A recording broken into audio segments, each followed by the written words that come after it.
செய்த நன்மைய நான் சொல்லி துதிப்பேன். அவர் செய்த நன்மைய நான் சொல்லி துதிப்பேன்.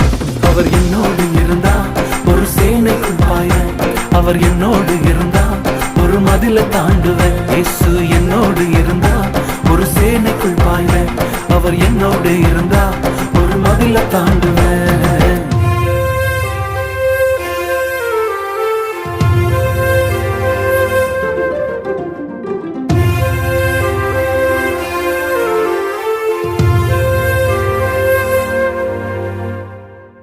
இந்த உலகம் என்னை ஆக்கினை தீர்ப்புக்கும் நியாய தீர்ப்புக்கும் ஆலோசனை சங்கத்திற்கும் தள்ளின பொழுது, அப்பா உம்முடைய கிருபை வந்து என்னை பாதுகாத்ததே. உம்முடைய கிருபை வரவில்லை என்றால் நான் எங்கு போயிருப்பேன்? உம்முடைய கிருபைக்காய் நன்றி சொல்கிறேன். ரட்சிப்பின் வஸ்திரத்தை உடுத்து வைத்தாரு, நீதி என்னும் மார்க்கவசம் எனக்கு தந்தாரு. ரட்சிப்பின்